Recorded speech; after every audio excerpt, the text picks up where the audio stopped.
Hello, I'm Pat Van Patten, and I want to welcome you two into the 21st century.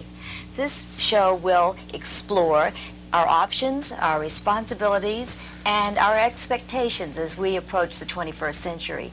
My co-host, Johnny Darren, will introduce our guest. Talking with author and self-described living verb, Buckminster Fuller, and we'll explore that self-profile later on. But as Pat mentioned, we're looking ahead to the 21st century. What do we need to do to get ready for it? What preparations, based on where we have arrived at this particular point in time? The question whether we're going to get there at all. Well, assuming the positive. I think it's typical of a man's misorientation and misconditioned reflexes to think about the 21st century as being something very close at hand. We're in an acceleration of human affairs. It's actually four-dimensional, going just like that, so that what's going on just in these few minutes while we're talking in world affairs is absolutely phenomenal. So to talk about the 21st century in many ways, I think, is called a species. But we'll do our best to see what we can. I wrote something very recently. I would actually like to read it, called Integrity. I don't know any. I had just been studying my world map, and you've seen. Let me have our world map. It's just the Dymaxion map, right? And hold it up nice and vertically. This is the only map of the world where you can see the whole world at once, without any visible distortion of the relative shape or size of any of the parts, without any break in the continental contours. You have one world island and one world ocean. And it's absolutely faithful to look at. So I have made an enlargement of this, 67 feet long. You can put it down if you like now, sir. Would you like to put it down? At the University of Colorado, that was something called World Affairs Conference for their 25th year. And I've been carrying on something called World Game for 55 years. And I had my map enlarged for the World Affairs Conference. It was April the 1st, so a very short time ago, a month and a half ago. It was 67 feet long, and it filled the basketball court in the University of Colorado's new event stadium. And Walter Cronkite incidentally sent on his TV crew for what he calls Universe to make pictures of that great map. Otherwise, I had that map stretched out as you saw it there, but what do we call 2:1 scale. And it was the data of the United States Air Force World Jet Navigation charts. So you saw the whole world at once, stretched out 67 feet, and it had everything that a jet navigator would see from his altitudes. It had all the railroads, it had all the main highways, had even towns down to 5,000 people. So it's amazing. You can see the whole world at once, yet you can see your own town, and you can see all the highways from your town to other highways. So you had to go and actually get close to the map and take off your shoes and walk around in it to be able to see your own town. But there it was. You found there's a highway you're very familiar with. On this map, as I walked on it, my eyes were at the height of 2,000 miles. Some of the great satellites are getting very important kind of pictures. The height of the moon at that scale was a 70-story building. We have many 70-story buildings nowadays. At that scale, the sun was 25 miles away. So we had it in Boulder, Colorado, and Denver was just 25 miles away. And from the hills in Boulder, you could see Denver. So you could really see the distance the sun would be in relation to the scale, yet you could see your own town. Suddenly we had an interrelationship with humanity with the cosmic orientation, and they were incredibly moved. On with this map then, my 1 mile on it was 1/32 of an inch, and you can see that on a school ruler, 32nd of an inch. So that in any town that was 32nd of an inch showed up. Now, 32nd of an inch then, being a mile, Mount Everest, 6 miles, a little less than it. So we have 6 32nds of an inch. That's 3/16 of an inch. So 3/16 of an inch like that. That's the height of Mount Everest. So the other mountains are actually negligible. The deepest ocean was 3/16. There are not many of those very deep spots. The average ocean was only 1/32nd of an inch. So we've had the map is stretched out flat was actually correct. And what you would, as you were feeling about, that's the waviness of the paper took care of the highest mountains, the deepest ocean. So with this very true map and being able to feel yourself and seeing one world island, and that's all surrounded by the water, people were terribly, terribly excited. On that map then, began to find that there was 45,000 square inches of dry land, and there were 50,000 bombs, atomic bombs, waiting to be delivered. You could see on it the utter destruction of all humanity. Right. And this became so impressive to me. Realized I could really get people to understand and feel this extraordinary imminence, that I found myself writing this thing. A very large number of Earthians, possibly the majority, sense the increasing imminence of total extinction of humanity by the more than 50,000 poised for rocket delivery atomic bombs. Apparently no one of the 4.5 billion humans on our planet knows what to do about it, including the world's most powerful political leaders. Humans did not invent atoms. Humans discovered atoms together with some of the mathematically incisive laws governing their behaviors. In 1928, humans discovered the existence of a galaxy other than our own Milky Way. Since then, we've discovered 2 billion more galaxies, each averaging over 100 billion stars. Each star is a chain-reacting atomic energy plant. Humans did not invent the gravity cohering the macrocosm and microcosm of eternally regenerative universe. Humans did not invent humans, nor the boiling and freezing points of water. Humans are 60% water. Humans did not invent the 92 regenerative chemical elements. Humans did not invent the planet Earth with its unique biological life-supporting and protecting conditions. Humans did not invent the radiation received from our atomic energy generator, the sun, around which we designedly orbit at a distance of 92 million miles. The further away from its source, the less intense the radiation. With all the space of the universe to work with, nature found 92 million miles to be the minimum safe remoteness of biological protoplasm from atomic radiation generators. Humans did not invent the vast distance-spanning photosynthetic process by which the vegetation on our planet, Earth, can transceive the radiation from the 92 million miles away sun and transform it into the hydrocarbon molecules structuring and nurturing all life on planet Earth. Design is both subjective and objective, exclusively intellectual, mathematical conceptioning of orderliness of interrelationships.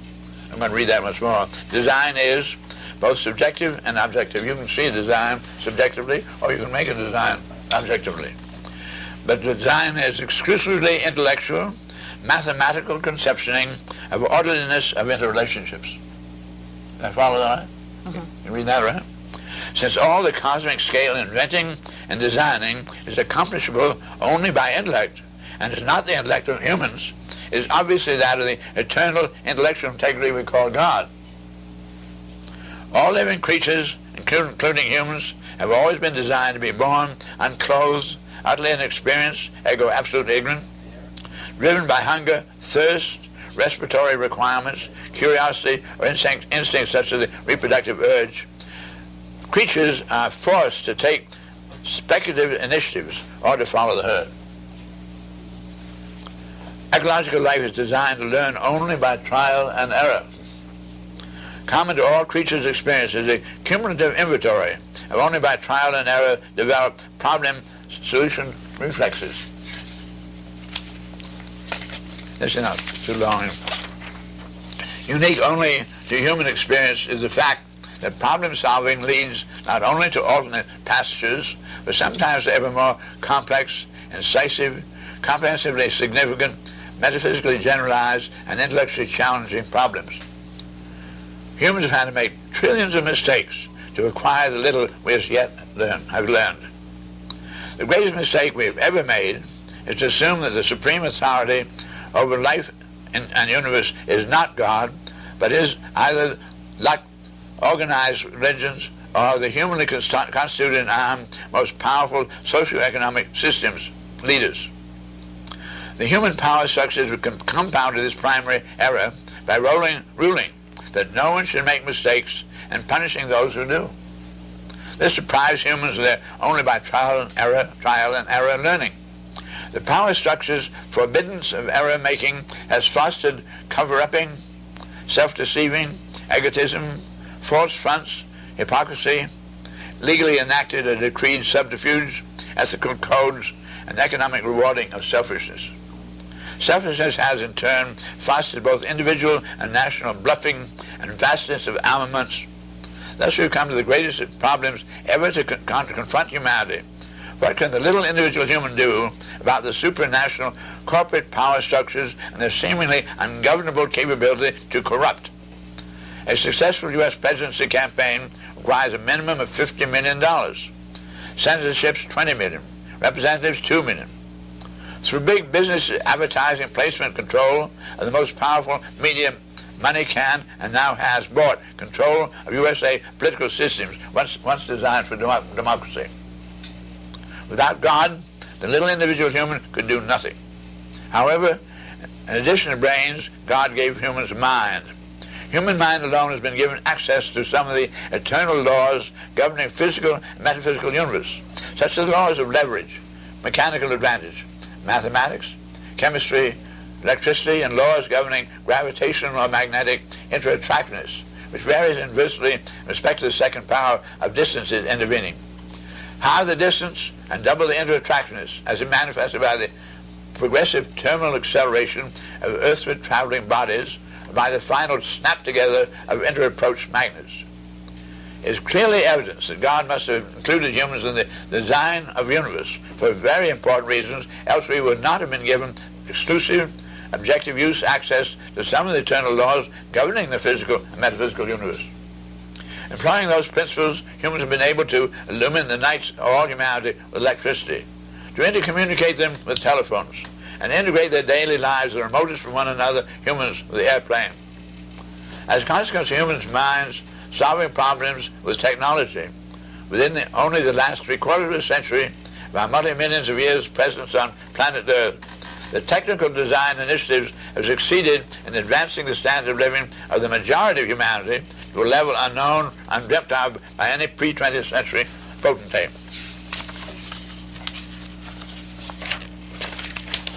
Within only the last century, humanity has grown from 95% illiterate to 65% literate. Preponderantly illiterate humanity needed literate leaders. Now preponderantly literate humanity is capable of self-instruction and self-determination in major degree. Clearly humanity is being evolutionarily ejected ever more swiftly from all the yesteryear's group womb of designedly permitted ignorance. Regarding the power structures as yet supported Scripture's legend of woman emanating from a man's rib, there is no sustaining experiential evidence. Humanity now knows that only women can conceive, gestate, and bear both male and female humans. Women are the continuum of human life. Like the continuous tension of gravity cohering space-islanded galaxies, stars, planets, and atoms, women are continuous. Men are discontinuous space islands. Men born forth only from the wombs of women have the function of activating women's reproductivity. The present evolutionary crisis of humans on planet Earth is that of a final examination for their continuance in the universe. It's not an examination of political, economic, or religious systems, but of the integrity of each and all individual humans, their responsible thinking, and unselfish response to the acceleration of evolution's ever more unprecedented events. These evolutionary events are the disconnective events, attendant upon the historic termination of all nations. We now have 160 national economic blood clots in our planetary production and distribution system. What's going on is the swift integration in myriad ways of all humanity, not into the United Nations, but into the United Space Planet people. always and only employing all the planet's physical and metaphysical resources only for all the people, this evolutionary trend of events will result in an almost immediately higher standard of living for all that has ever been experienced for anyone. The higher the standard of living, the lower the birth rate. The population stabilizing higher living standards will be accomplished through conversion of all the high technology now employed in weaponry production, redirected in living reproduction, blocked only by political party traditions and individually uncoped with obsoletely conditioned reflexes. For instances of our persistently misinformed conditioned reflexes, we have the failure popularly to recognize the now scientifically proven fact there are no different races or classes of humans, or failure to recognize technological obsolescence of the world around, politically assumed Marxist Darwin assumption of inherent planetary inadequacy of life support, ergo survival only of the fittest, or failure to ratify ERA, the Equal Rights for Women Amendment, by thus far in history most crossbred world people's democracy in the USA, all with ample food production for all Earthians, the tolerating of marketing systems which result in 75,000 humans dying of starvation each and every one of the 365 days of each year.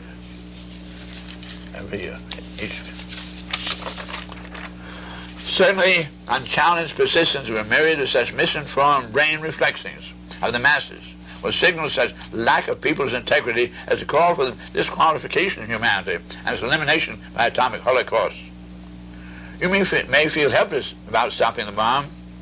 To you, the connection between Equal Rights Amendment and the atomic holocaust may at first seem remote. I'm confident that what I'm saying is true. The Holocaust can be prevented only by individual humans demonstrating uncompromising integrity in all matters, thus qualifying us for continuance in the semi-divine designing initiative bestowed upon us in the gift of our mind. That's a responsibility we have here today. One would ask immediately, with talking about the acceleration factor, are we still in control as we speak now, or is it too late? It's never too late. Never too late for the truth. And how does each person take the initiative? Would have to be a different scale. You don't have to take an initiative. Just really, as things happen to you, to simply say, what am I witnessing? What am I experiencing? Mm-hmm. What is the truth? What is its significance? Certainly, all around the world, I've been around 48 times, and I meet with the audiences, large audiences. I've averaged in the last 25 years, about every 4 days, I have an audience with 1,000 people out there. I don't have the big audience that you have on the TV, but I do get on TV really quite often. So I've been meeting with the world for a long, long time. And I find there's a young world everywhere around the world. There's a young world of so-called old people, too, who really are realizing they're only interested in all humanity. They're not interested in nations anymore. That was fine when you were remote. You found a place where you could keep life going and you guarded yourself. Mm-hmm. But that's all that phase of humanity is through, of history and evolution. So that the big thing is, you don't have to go out and do something big, but just have the courage to really go along with the truth to know it. And one of the truths right now is that all humanity is against having those bombs. How can they get this to your political leaders who are operating on great power structures of this great corporation? Mm-hmm. You meet the presidents, the vice presidents of these great corporations, and find excellent human beings. But they're told by their lawyer that they're there not for altruistic purposes, but to make money for the stockholders. So they override the goodness in the humanity itself. I think acquiring credit is something very logical. Old Henry Ford was inspired by the need of the farmer to be able to get to the market and to get things back home to the market. And he was inspired to produce those automobiles and produce them for $500. And he found that a lot of people who thought that he had a good idea and they put up some money for it, but they weren't interested in making money with the money. And when they began to talk to them that way, he had to pay them something like $1 million to buy their shares, but he bought them all. So he could really be committed to producing something for humanity. That his credit grew because he was doing so well, and so he could then have more and more capital capability. But the money and the amount of it was purely incidental to producing a service. because he simply was more and more involved with the technology and the knowledge of humanity. His son didn't understand that, Edsel. And his son and his grandson got over the money game again, how to make money for stockholders. So I find that this invention by humans of the phenomenon of corporation itself is not something that was ordained by God. It was not part of the universe. It was artificial. And all the great corporations were invented and ordained by very powerful people. The King of England in the 13-something went into enterprise with people building ships. They go out in Paris and do anything they can to make money with those ships. And the king then invented limited liability. If you put up your money to go into the venture together, you make a whole lot with your venture, or you may not. But the point is, you are not liable if somebody fell overboard to the family. If the corporation went bust, you were not liable for the bills. In other words, this limited liability was a game that really threw things very powerfully on the side of people who are already very powerful. And that's where the corporation came from. And we have then all these games of today where corporations are absorbing other corporations because of enormous power, where you don't even know who owns them, and they're all supranational. And yet amongst these properties they own, are corporations that have manufacturing munitions and so forth. So the directors and the executive officers are told by the lawyers, you have to make money. So they're not, there's no heart in there at all. So the whole question, for instance, right now about armaments and this enormous, is you're going to take away all the rights of little people themselves, the poor people, in order to have money to buy armaments, so those corporations can make big dividends. These are very immoral things that are going on. So when I say what you can do is to get yourself versed in such matters and be able to talk about it and talk about it clearly. Let's have no more nonsense. Could you tell us what you think about the Falklands, the war that has started? Yeah. I'd like to again come back to my map and look at it for a minute. They have another one, but look where the Falklands are. Look where the Falklands are, almost to the Antarctic. What you call the Great Roaring Forties. I have the same piece of my map arranged, instead of having one world island, I have one world ocean. And this one world ocean is centered around the Antarctic. 71% of the Earth's surface is covered with water. Only 29% is the dry land. So we found that here's the equator. I want you to look where the equator is. Here, here, here. 90% of humanity live north of the equator. Of the remaining 10%, 5% live within 1,000 miles of the equator, very close to it. Here again, it'd be that equator going around here. And another 4% live within 2,000 miles of the equator, south of it, and only 1%, the final 1%, live within 3,000. The next, it's 6,000 miles from the equator to the Antarctic. So the whole, really, that part of the Earth is not occupied by humanity. Humanity is all up in the northern hemisphere.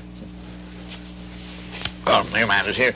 Remember, here, I say the equator, everybody's living in here. So, if you were then God, that's a thought of intellectual integrity, you might very well puppet humanity into doing various things. And I would say that the Russians, going back to the Russian Revolution of 1917, immediately after the revolution, the people who were the great masses were the serfs on the great farms, the great estates.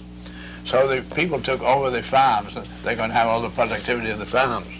But they found they couldn't possibly get their goods to the market, for instance. They didn't have the Henry Ford thing. And so the people were starving.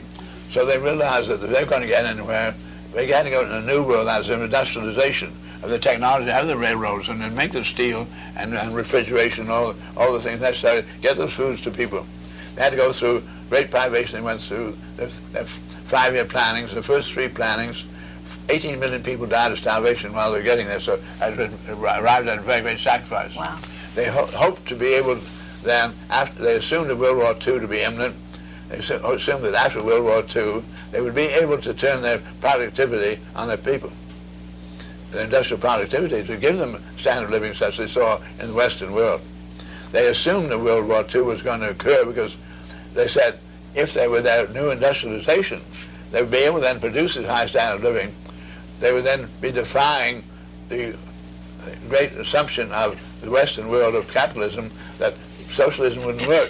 But suddenly they could see that it would work to do that industrial. So there was then this war, World War II, and it was turned against the Russians, the great trickery of Hitler seeming to be their ally, getting all the way up into and then turning against them, and bombing all their factories and all their industrial productivity. So the Russians did survive. Then they assumed after World War II they would be able to turn their productivity and the people and everything would just be great.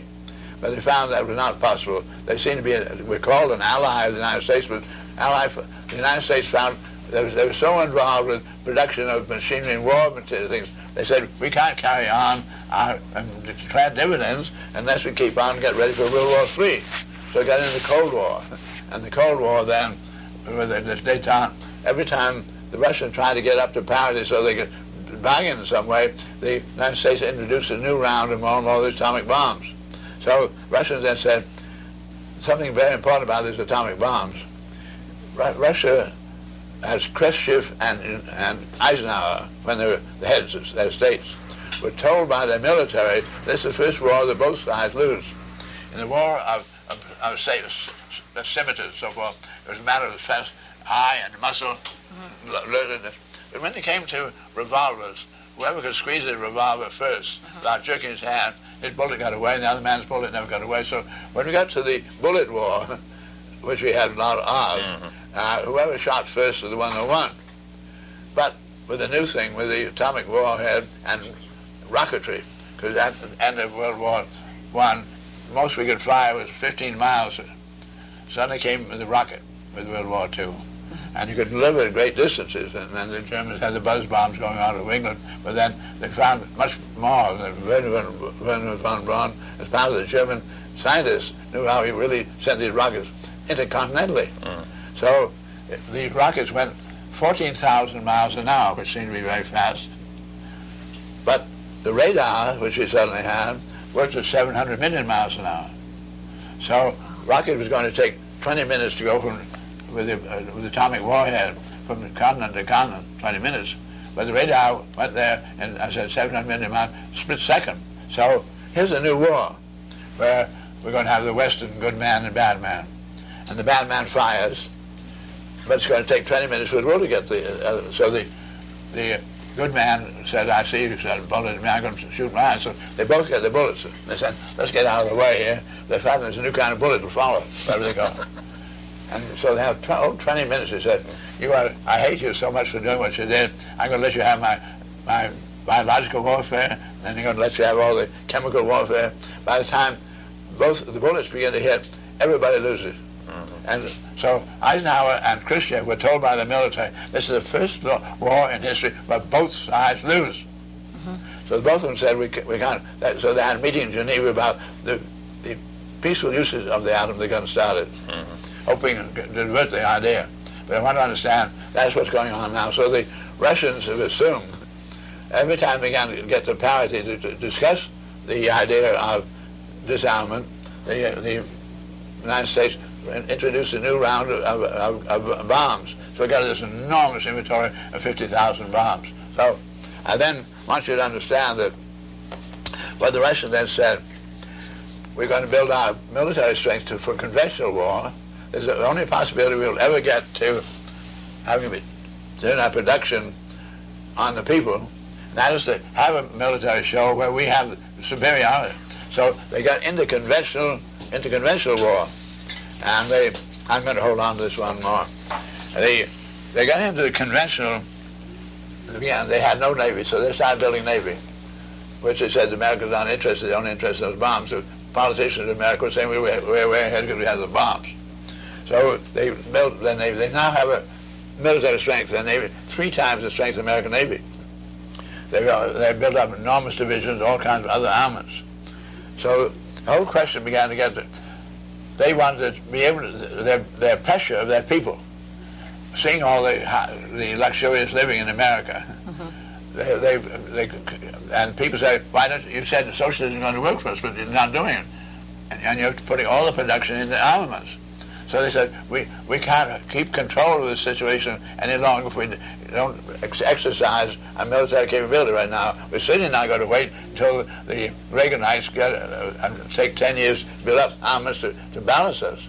We're going to have to act. So I've been wondering what the Russians would really do, and how they would be able then to have a showdown and not have the atomic bombs get involved. So then we can look at the map.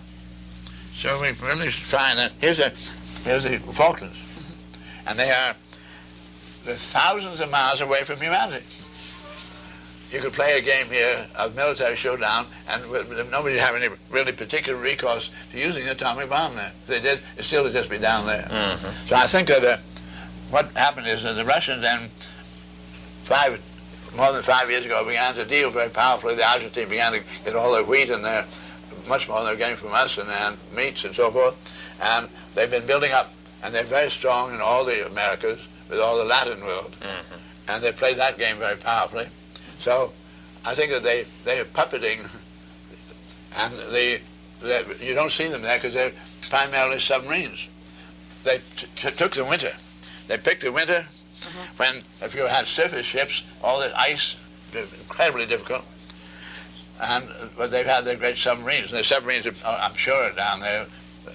And they've been unquestionably helping the Argentines with other equipment. But at any rate, I expect the Russians will probably win this war.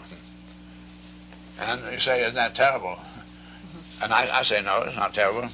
I noticed that, I remember when Ustinov, the actor, had a beautiful moving picture where he was head of a great nation, or rather small nation, and immediately challenged the United States to war, because you found that the loser was always the ones that won. That's Japan and Germany today. So right, they were so built up. If we happen to lose this particular war, we're not going to lose very much, because number one about it is that the kind of idea of revolution is what the Russians thought it was in 1917, because the majority of their people were serfs. They said the thing they was to get the land from all those great landowners who didn't really have any right to it, so they just got it by the sword and power, so we must take it over. And you find that same idea of land reforms in China, in Mexico, where there have been revolutions, or people's revolution, want to get the land. Then they get out of the land, they find it doesn't do anything, because it's again the same problem Henry Ford saw, how to get the things to market, how to get them to the people. Industrialization is a big story, and that is why Russia did have to get into their 5-year plans. Now, I see then that people then think about revolutions as revengefully pulling the top few fortunate down to lower. But what's going on is this technological revolution, which is, if you give up all your technology going into armaments, you'll have it available to lift everybody to a higher standard of living than anyone's ever known. It can be done within 10 years. Do you think that's possible, that the powers of the world will come together and do that? I don't think powers of the world are going to come together. I think it's happening by what I said, by Russia taking the upper hand militarily and saying, we're going to have disarmament. Because they'll insist on everybody giving up. They'll keep a little more than the others, always have an upper hand, while they then turn their productivity on the people. Otherwise, they can't hold together. That's what Poland's all about and so forth. There are a lot who would say, now you're advocating socialism. How do you remain apolitical in that, so that you qualify it as a humanitarian view rather than a political view? Trying to understand what God is doing. Try to look at it evolutionarily. I'm sure that when I spoke about discovering 2 billion more galaxies and 100 billion stars each, I'm sure those people, if there are any people out there, they're not interested in Republicans and Democrats in a little planet called Earth and the solar system. So that I think it's absolute nonsense. I'm giving you my feeling about politics, simply power structure all the time. Who gets the power? And I'm not interested in power structure. I'm interested in total humanity. And because I'm interested only in total humanity, I don't have good and bad people, because I told you we learn to learn by trial and error. So when people make a mistake, I don't say they're wrong. In fact, you've never learned anything. If I know anything and you ask me questions, because I've really made more mistakes than anybody I know, and I've been really, the one discipline I have is to really be sure, I say this integrity, don't kid yourself. You made a mistake. Your judgment is wrong. say so clearly and uncover what really is, because you're pretending to something, pretending to so. So I live really very much on the truth, and I have anything to say to you that comes out from that, which I'm then saying. If all humanity does mean to behave in that kind of way, going along with the truth, whatever it may be, we're not going to get there. Many of the established religions and the educational institutions seem to stifle creative thinking in that they demand some degree of blind faith, and that they mandate no mistakes if not possible. So this is contradictory to what you're advocating. How does one overcome that? How does somebody begin to adjust their life to think for themselves rather than following what has been predetermined? I wrote a book called Synergetics, Mathematics of Nature, and I put it at the beginning of it, dare to be naive. If you see something that looks different from what they taught you at school, pay attention to it. I'd like to get into, for instance, the fact that I was asked in 1953 to give the monthly discourse to the members of the faculty club at Massachusetts Institute of Technology. And when I came, there were about 200 distinguished scientists there.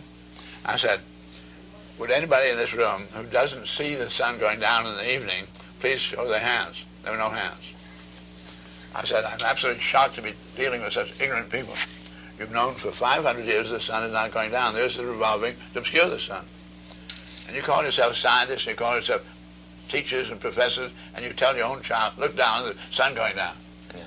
So that we consider it practical to misinform or to keep on with the misinformation seems to me very shocking. The words up and down have no meaning. And I'm sure every audience I've ever come to is still linked with it. And where do we get to those words? We got it from the time when the great Roman Empire was building up. After Alexander the Great, the next big power structure moved to the little bit to the west, from Greece to Italy. And the great Roman Empire found that the people were not being very impressed by their military power. They found then that the people, life was so miserable. The people were interested in the priests and the religion about getting into the next world where you're going to have things great, that this world was simply a trial. So we have the Roman emperors putting people in the Colosseum with the lions. They said, Mr. Pope, you're going to hell, we're going to heaven. So let the lions come on. We get the words up and down because though there was four really very great Greek scientists in the 400 BC to 200 BC who really discovered quite clearly that we were in the solar system. They were able to describe it. We got Eratosthenes in 200 BC measuring the circumference of the Earth to a very fine degree. In 200 BC there were globes. The Roman emperors finding that people not being impressed and kowtowing to them disliked this very much, so they destroyed the great library at Alexandria with the information like that, and they said, listen people, we have an appointment through the Son of God. We have it politically set up that we're the authorities on your getting into heaven. And you've got to pay attention to it. And so they were able to amalgamate the military power and the religious power. And they said, obviously, we can't have a solar system because we're the planet, we're the head of the universe. We're representing God here. And so we have a nice flat Earth going to infinity out here, and the sun is going around us. And if we're on a flat Earth going to infinity, then all the perpendiculars to it are parallel to each other. Each tree is parallel to the other tree. All the people standing there, obviously parallel to each other. So if you have only perpendicular and parallel, you have only two directions to go, up and down. And they said, we control the up traffic, and you have to confess this every day, or you're going down. So they controlled ascension into heaven. So the idea of ascent into heaven, the heaven is up, was very powerful to people. But if you find we're on the sphere, then you find each of the perpendiculars, tree, over here, and keep pointing. None of them are parallel to each other. Right. They're diverging. So the words up and down are wrong. I heard the President of the United States congratulate the astronauts on getting up to the moon. And they spoke to it on the TV when they did it, of being up here on the moon. And they were in the direction of my feet when they said it. We find they only got to the moon by virtue of the instruments that were focused on the sun and other stars and angulation and control. When the world's mathematicians tried to calculate sending the first of our rocketry into the moon. They missed it by some over 100,000 miles. In other words, our mathematical capability is very, very awry, and we only got there by, say, on light-controlled instruments focused on the sun and other stars. Now, what do we do? The first question I say, what words should I use? And the words are in and out. The aviators learned long ago they were not going up and down. They're going to come in for a landing. And Right. they go out. Uh-huh. So in is always point toable. You can go into the moon, go into the sun. Out is any direction. You go in to go out on the other side. Out is all directions, and in is specific. Really quite different. Yeah. Now, you get into electronics and begin to tune in. You tune in the program. Okay? And then or you That's tune right. it out. But the fact that it isn't tuned in doesn't mean it doesn't exist. Right. This gives you an entirely new idea about life. For instance, we used to have in the old up and down world, you had things and you had space. So we either in the space we run into the thing. Now we have what you call tuned in and tuned out. And because it's not tuned in doesn't mean it doesn't exist. I'm going to get quite a different idea about life and death here. I wanted to ask you what You're you gonna felt tell me about it. that, yeah. So that I find the minute you give up take the trouble to say, I'm going instairs and outstairs, though it sounds rather awkward for a few days, you begin to just get into the world as it really is, where we have discovered these invisible electromagnetic waves. Well, when you say death, then what you don't mean out of here. I mean, you're not tuned in, You're not tuned in. because how do we live? No human being's ever seen outside himself. You see little children going around touching everything. Say, why does that child have to touch things?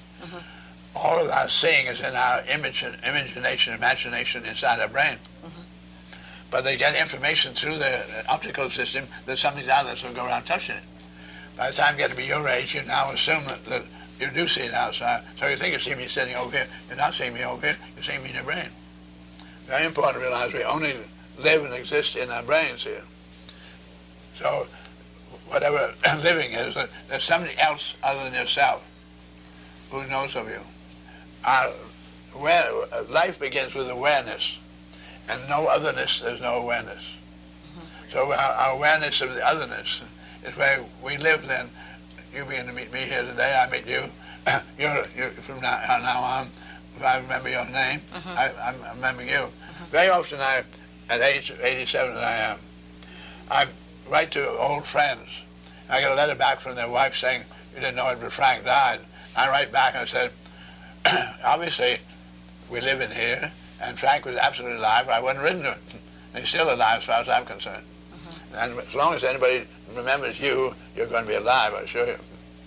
That's where you live. Very important to realize that we're not the physical flesh. There was something humanity got up as a mental game called, what do you call, the things were animate or inanimate. They said the inanimate cold metal here and the animate warm soft flesh. And so that used to be sort of a major question, but both were physical. So within the world of physical, we got gradually into something called botany and biology. We got into chemistries and so forth, but we said quite clearly the biology was all animate.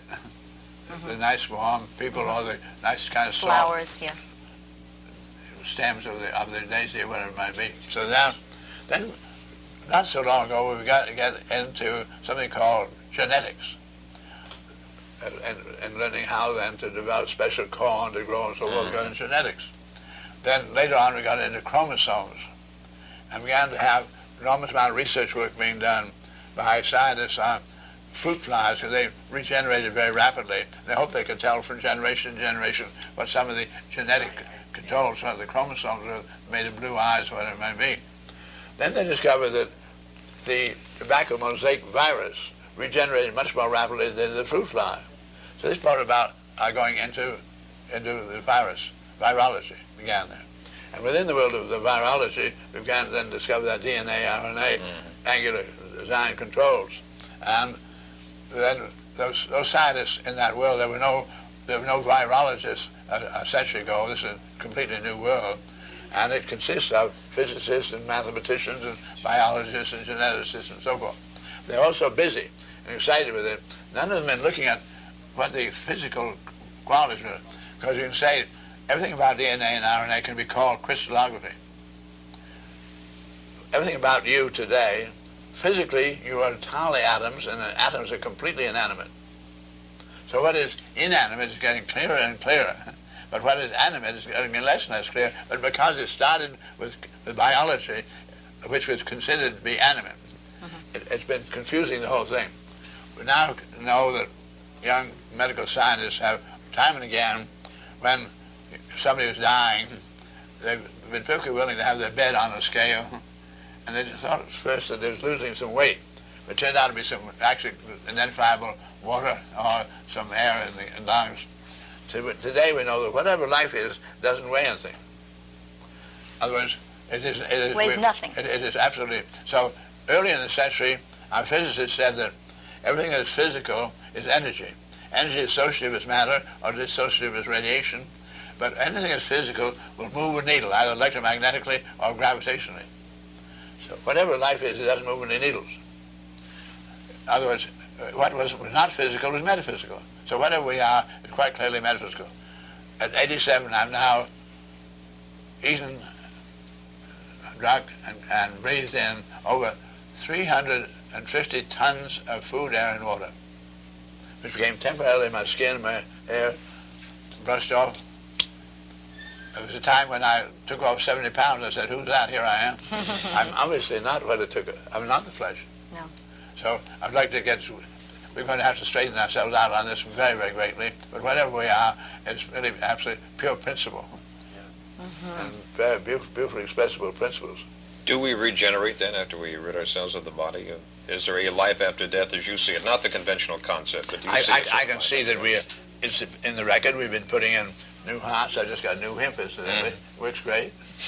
And we put in new hearts, you can put anything. So inasmuch as we are not the physical, we can substitute the physical. Right, but in your... And if it seems to, I say we're here in the universe for some very important reason. We have not been given minds. And we're at this point of final examination of whether we're qualified to carry on in that kind of a world where we can substitute the physical. We're not the physical. Where the metaphysical can decide whether it's a good piece of equipment. We're here for information gathering, local problem solving, and support of the integrity of an eternally regenerative universe. We're here for this big thing, so that I say that I feel very, very strongly about understanding principles. There were many times I've been told by scholars that if I ever met a certain professor at Yale, he would be able to blow my theories to smithereens. I finally was appointed to Yale and for a short term, and many of the students asked me to meet with this professor, and they asked me to meet with him on the TV. Luckily, they were going to make just a tape recording of it in advance. So I did meet with him at the TV station, and they sat us down opposite sides of a very powerful, big wooden table. This professor, when they said it's time to go, he pounded the table like I said, "Don't tell me this table isn't solid." And I said, "How can you see me over here and challenge me in that kind of way? You got glasses. How can you see me through those solid glasses?" Good point. The point is that that's a good point. This is a group of atoms. It's a complex of atoms, and if you want to, you can have a airplane propeller blade, and you have the propeller going around so fast you can't see it. Right. But if you take a machine gun and time it mechanically with the propeller, you can shoot through between the blades. Which is what they did in World War I. It's a matter of time, yeah. So we have then, if I had a number of these propeller blades, and then I see the light then is going through, and it's going through at 186,000 miles a second. Moves so fast that it doesn't get hit. But then we make it a little thicker, so it just tips it a little bit and changes the angle. That's how you make correction in your glasses. Anyway, we're seeing in pure principle. This is when I talk at high frequency is simply pure principle. Do you talk to theologians about the metaphysical and find that they don't agree with that because they cling to traditional concepts?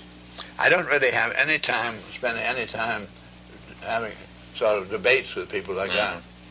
I try to discover what I am experiencing, and I put it down on paper, and it must be experiential, and that's the way I operate. I still don't quite understand. Do you feel that when you die, for instance, do you have any concept of what might happen to each person's soul? I don't ever kid myself. I don't know, and you don't know. No. But I'm really fascinated with the fact that if I'm weightless and it's not physical, so I'm just not locally present. But whatever I've been able to use my mind for that works, that will probably be better in various kind of ways. May I have these 10 sacred structure? I want you to see something with me in pure principle. When I got into how we could develop environment controls and doing more with less for humanity, so that sometimes you might do so much with so little you could take care of everybody, I got into realizing that all of our structuring, all of engineering is predicated on having marble blocks on marble blocks and stone to stone, compression to compression. We didn't get into tension of steel until 1851. We got our Brooklyn Bridge in 1883. Anyway, I saw that the Earth doesn't touch the moon, and doesn't touch the sun, that the electron is as remote from the nucleus as is the Earth from the moon in respective diameters. I said, nothing in the universe touches anything else. And all of our building is in terms of touching, and assuming something called solids, when physics found there were no solids. So I said, can I discover how humanity can use its principles of holding things together, because that's what Kepler discovered, was these planets were holding together and with the sun and millions of miles apart. And they're holding together, there's something invisible, tension. So I realized that when we made the wire wheel, we did connect the rim with the hub just in tension. It took a minimum of 12 spokes to do it. So I said, I think, can I get into instead of just being a plane like a wheel, can I get it omnidirectional? So this is what I have here. This is if you get rid of that water, it'd be very, very good. Sure. I'm going to just drop this. I like to I mean, let's see, this is like a basketball. It just bounces. Oh, yeah. Now, it distributes all its loads. You're seeing a lot of sticks, and the sticks, no stick touches another. The sticks are like the bricks. They're held together simply by what you call Dacron thread, which we use for cleaning our teeth. But no thread is slack. Everything is all pulling. So when I drop it like that, it distributes the load through the whole thing. It's like a basketball. It's exactly like a basketball. Put air into a basketball, pump it in, and it gets hotter and hotter. It gets a little hot. But the molecules of atmosphere you're putting in of air do not go to the center and explode outwardly like that and be vibrating like that. What they do is go in and go caroming around. They're trying to get out, so they hit the skin here and then keep bouncing around. In engineering, we have something called every action has a reaction. I want you to think of two swimmers getting into a long, big swimming tank. They start at opposite ends. They get to the middle of the tank. They double up their knees, put their feet against each other, and shove off from each other. They get the same shove off they would from a wall. So each one of these is a molecule of gas, two of them, shoving in opposite directions. One goes this way, and then they go caroming around, hitting the skin, pushing the skin out. And the skin is in tension, but they're trying to go straight. But they're not going in and out like that, going around, cascading around, or rather, caroming around. So now you begin to see what you're looking at. Each one of these is simply a model of the molecules of gas going in the two directions, hitting the skin. So the skin is trying to bring them in, and they're trying to get out.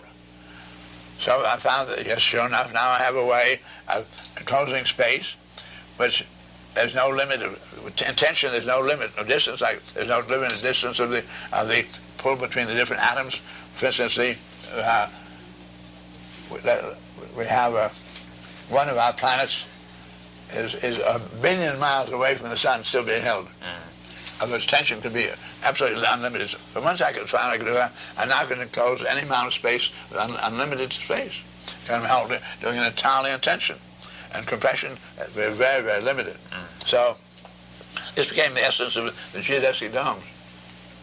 There are over 300,000 around the world now. They do so much with so little. The one we have over the exact south pole of our planet, by the way, on the exact south pole, at the south pole of our planet in the Antarctic, there's a lake a mile deep frozen. And so the scientists realized that borings are going to tell them a lot about biological life on that continent. So the scientists wanted that. So the United States Navy sent down one of our geodesic domes, 140 feet in diameter, and stainless steel and aluminum, and it's a beautiful thing. Went down one airplane, did so much with little, yet was able to carry all the great, be actually buried in snow and still not be crushed. So I've learned then we can do so much with so little. The way of environment control and so forth. When I talked to you about it is feasible to take care of all humanity, I now know what I'm talking about. We have, when I was born, reality was everything you could see, smell, touch, and hear. And the year I was born, they discovered the X-rays. I couldn't see it. The year that I was born, Marconi discovered theoretical wireless. You couldn't see wires. And when I was 3, electrons discovered. We were entering an era of new reality, where there's no question about the reality of that electron, but you couldn't see it. Mm-hmm. So going from the visible to the invisible. And this is one of the reasons why society today is really at quite a loss about the things that I talked about, because 99.999% of everything going to affect our lives tomorrow is being conducted in realms of reality, electromagnetic spectrum, where human senses cannot reach. We have to read it by instruments, by the microscope or the telescope, whatever it may be. And so I see that 1970, when I'm going to get into environment controls like this, and I've kept track of the continual increase in tensile strengths of materials. For instance, wood, about 10,000 pounds of square inch tensile strength. Masonry joint, only 50 pounds. Production steel got to 50,000 pounds of square inch tensile strength. Brooklyn Bridge was built with the steel, went up to 70,000. World War I, we got into aircraft, chrome aluminum steel was called, and we got up to 110,000, twice the strength of mild steel for the same weight. When McCready flew, rather a young man, pedaled his little plane over across the Gossamer Albatross, across the British Channel. No newspaper said anything about the fact it was made out of so strong with so little weight that it was 95 feet wingspan. 95 feet, very big, and yet it weighed only 45 pounds. You could hold it in one hand. Thank you. And this was then because it consisted of carbon fiber, which has 600,000 pounds of square inch tensile strength against mild steel of 50. So this was doing, we began to do so much with so little. In 1970, in the world of invisibility, which I've been keeping track of for 50 years, all the increase of capabilities, 1970 we crossed the threshold when for the first time it was absolutely clear that in a 10-year design revolution we could have all humanity living highest standard living I've ever known. This comes at just the time when we get to the point where now we get this imminent disarmament. If we do that, then take all those metals in now, and within 10 years we'd have everybody living, actually a standard living can't even be bought by a billionaire today. Others we'll have 5 billion billionaires. It's a very different game from socialism, isn't it? But if I understand you right, it all rests on personal integrity. Everything rests on integrity. Loving the truth. How do we educate each other to initiate that within each one of us? Just glorying in your own personal experience of the times you caught yourself where you thought something was true, or somebody asked you to believe something. I had a lovely darling, 2 grandmothers like others do, but one of them said, "Darling, you know how much I love you.